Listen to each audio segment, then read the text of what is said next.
E essa confusão de estourar o preço do dólar, numa CMMA, dólar versus real, o que está acontecendo mesmo? Vou tentar explicar. Em última análise, a taxa de câmbio, ou seja, o valor de uma moeda pela outra de um país, deve resultar da lei da oferta e da procura. Se fosse banana no mercado, por exemplo, seria simples de entender. Sobrou banana, o preço da banana cai. Faltou banana e se manteve a mesma procura pela fruta, seu preço sobe.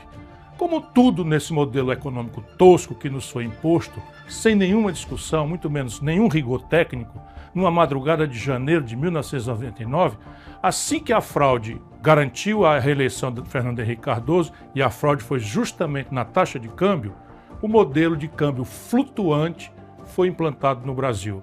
E é baseado nessa lição trivial do liberalismo econômico clássico. Sobrou mercadoria, mantida constante a demanda, o seu preço cai. Faltou mercadoria, sempre com a demanda constante, o preço sobe. No Brasil, faltam dólares presentemente. Essa é a razão ancestral do pico de alta que fez o dólar valer mais de R$6. Como assim? A assimetria de informação é como se chama a primeira distorção no mundo, mas especificamente entre nós, da tal lei do mercado. Nossa grande mídia é um veio de transmissão instantâneo do sistema financeiro cartelizado. Nas editorias é lúcida, é consciente a manipulação de todos os órgãos da grande imprensa da verdade, entre aspas, manipulada pelo baronato do rentismo. Nas redações é um misto de arrogante ignorância com o desejo de agradar os patrões. E assim todo o Brasil sabe que nós desfrutamos de um enorme, bote mais aspas aí, saldo de balança comercial, o que quereria dizer muito mais dólares entrando do que saindo do país. Pois é, só que a conta em dólares do Brasil com o estrangeiro tem muitas outras rubricas além da rubrica comercial e em quase todas as outras rubricas o nosso país está levando uma grande e pior, crescente surra. O resultado final nos últimos 12 meses é um rombo nas nossas contas com o estrangeiro de 2,23% do PIB. Só para que todos tenham uma ideia do desastre que Lula e o PT estão produzindo no Brasil, no ano passado, no mesmo período, tínhamos um saldo negativo de menos da metade do de hoje, no que se chama transações correntes, que é isso, tudo de dólar que a gente manda para fora e tudo de dólar que entra no país. No câmbio do momento em que lhe falo, R$ 6,20 por dólar, o rombo em dólares nas nossas contas externas é de 43 bilhões e 610 milhões de dólares nos últimos 12 meses. Mesmo da balança comercial, há uma deterioração consistente que pode ser vista pelos números de outubro de 24 versus outubro de 23. O saldo no passado, nesse mês de outubro, foi de 8 bilhões 589 milhões de dólares em 2023, contra 3 bilhões 441 milhões esse ano, um terço praticamente. O nacional consumismo demagógico de Lula explica isso também. Basta a economia subir um tiquinho e as importações explodem. Essa é outra faceta da insustentabilidade do modelo. Ao invés de apostarmos na produção, uma aposta no consumo demagógico de curto prazo. Faltam dólares, não tem erro, o preço do dólar sobe. Essa é a primeira razão de estarmos vivendo este filme velho, repaginado pela grande mídia como se fosse novo. É no máximo um remake piorado de mau gosto do que nós já vimos acontecer em 1999 com Fernando Henrique Cardoso e em 2015 com a incrível Dilma. Minha dúvida, que está se dissipando rapidamente, é se Lula vai pagar o preço de sua irresponsabilidade ou se vai conseguir empurrar o problema com a barriga para o início do próximo governo. FHC enterrou o PSDB. Dilma foi ao impeachment, inclusive com a discreta torcida de Lula, e deu no Bolsonaro. Mas não é só essa a causa. Infelizmente, a partir dessa base de fato já descrita, há outras camadas que concorrem para a mais violenta desvalorização do real dos últimos tempos. E para o fato, escondido pela grande mídia, de que nossa moeda nacional é a que mais se desvalorizou no mundo inteiro nesse ano findante de 2024.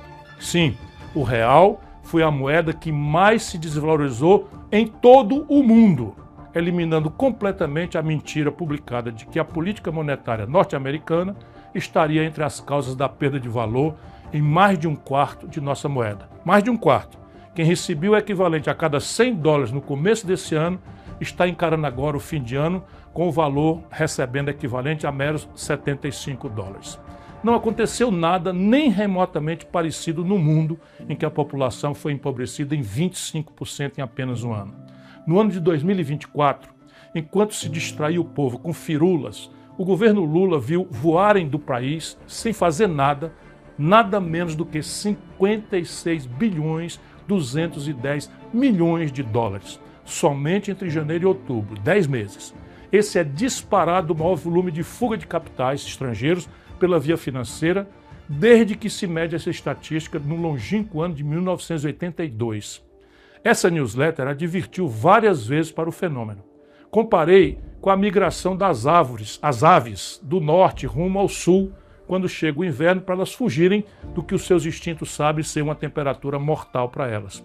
Ninguém quer ouvir, mas parte dessa fuga tem como causa a impunidade da enorme fraude das lojas americanas. Fraude essa que causou enormes prejuízos a muitos aplicadores, inclusive pequenos aplicadores, nos Estados Unidos principalmente.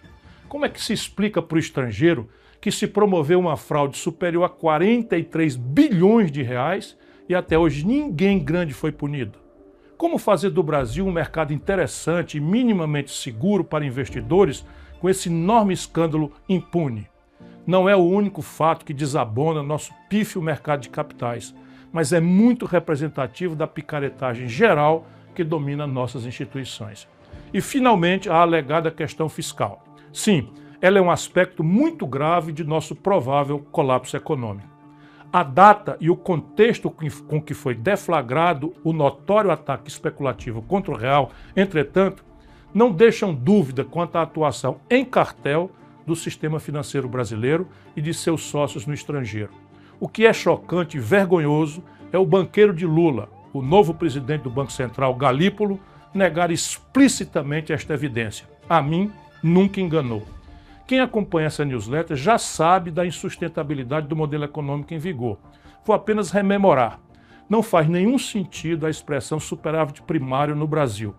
Em tese, em manuais ingênuos de economia, à luz da esculhambação brasileira, se você gastasse um pouquinho menos do que arrecada, gerando uma pequena sobra, o tal superávit primário, a sua dívida se manteria em volume estável ou até diminuiria, dependendo do tamanho da sobra. Essa é a picaretagem denominada de superávit primário pela grande mídia brasileira, a serviço sujo dos seus donos entre a banqueirada. Vamos aos números.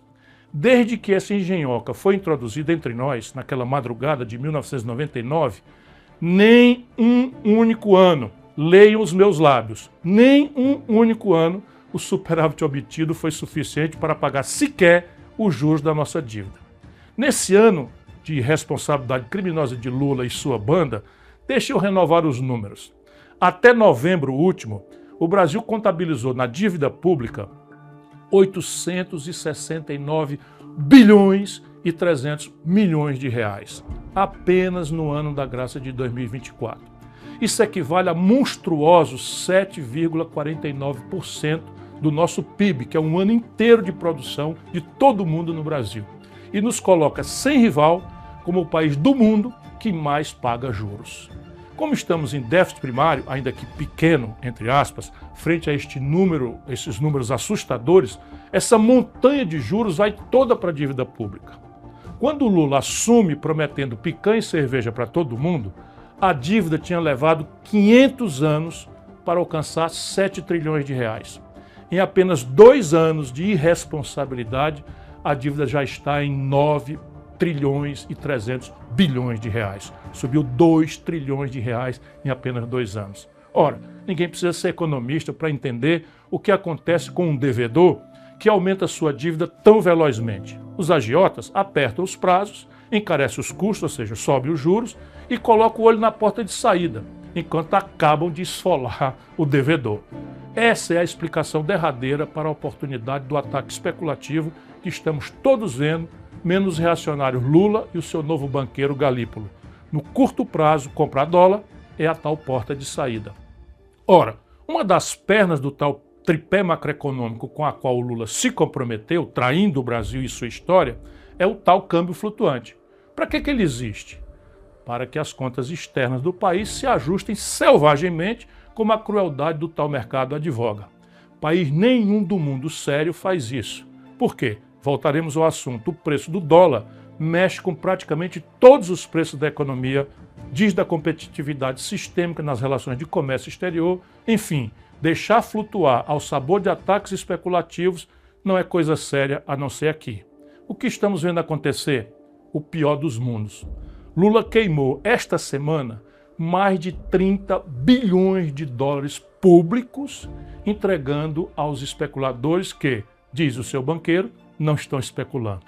Se não é um ataque especulativo, por que queimar 186 bilhões de reais do dinheiro público, fazendo fácil a vida de criminosos que estão atacando a nossa moeda e, portanto, a economia popular? Se não for um ataque especulativo, óbvio, o câmbio flutuante resolve o problema achando sozinho o novo ponto de equilíbrio. Tudo papo furado, tudo picaretagem. Quem tem no Brasil ou alhures em posições brasileiras 186 bilhões de reais para torrar em 4 dias, comprando dólar barato, entre aspas, do povo brasileiro, não duvidem, são apenas meia dúzia de 3 ou 4. Afora pouquíssimos magnatas estrangeiros que estão trocando sua posição de comprados para vendidos no Brasil, houvesse governo, Ministério Público e Judiciário, seria muito fácil identificar para quem o Banco Central resolveu vender em perfeito acordo e coordenação aqueles que miravam a porta de saída do devedor, irresponsável e demagogicamente. Em tempo, com os 3 pontos adicionais de juros, nossa conta anual ultrapassará a casa de 1 trilhão de reais só de juros por ano. O arroxo petista no salário mínimo, nos proventos dos aposentados e no auxílio a idosos doentes e crianças autistas vai fazer muita falta aos mais pobres e sofridos dos brasileiros. Mas será uma ninharia frente a esse trilhão. Cerca de 250 bilhões de reais em 6 anos, o que dá 41 bilhões para encarar 1 trilhão por ano. Estes irresponsáveis quebraram o Brasil.